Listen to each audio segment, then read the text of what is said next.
guys, Perfect V here. It's mod time. What is the mod gonna be this time? Well, we're gonna get wheel spacers. What wheel spacers do is they fix the problem that I'm about to show you, and that is of how the wheels are inset from the factory. So I'm gonna try to show it to you. This is the before. Take a look here on the right. You see how it tucks in to the fender? We want to fix that problem because it's not a great look, and it's a look that once you see, you cannot unsee, and it's this way on pretty much all road cars.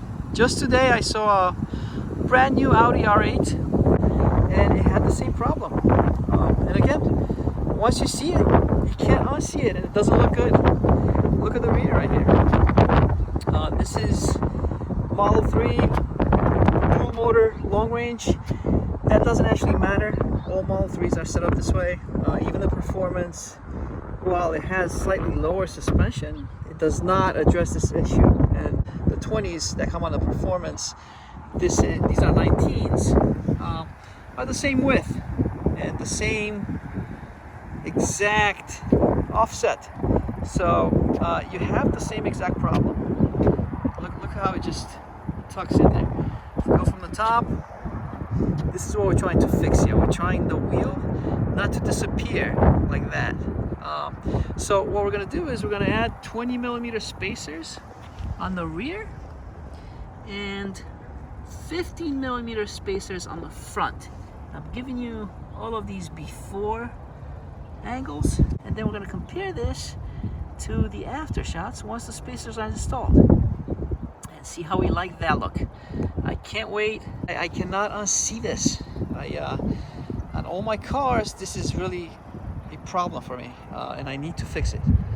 So we're gonna address this real quick so that it doesn't look like this anymore. Let me get another shot from the front.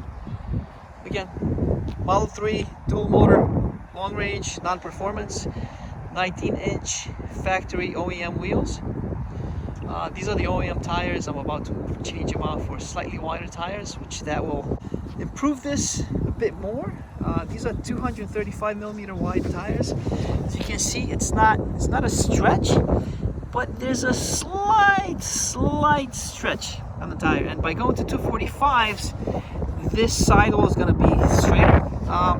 That's going to give me 10 more millimeters of grip at each corner. But more importantly, what I'm actually looking forward to is having a bit of lip protection, so that when I park it, if I'm super close to the curb, it'll curb the wheels. You see how the wheel is hidden?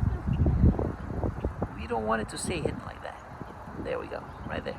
So we want it to come out and play and be visible, because we want the world to see these wheels and the tires as is proper on a performance vehicle.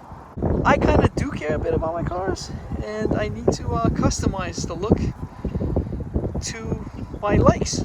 And another thing that this does is it widens the track a little bit. So 20mm on each side on the rear, so that's a 40mm wider track on the back, and 15 times 230mm on the front.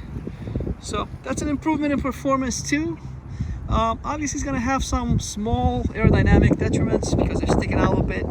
This being an EV, it's going to impact efficiency a little bit, but I'm not really concerned. These cars are highly efficient, and I don't see any issue with making such a small modification. I can't wait. I'm looking forward to it, and I'll see you in the after.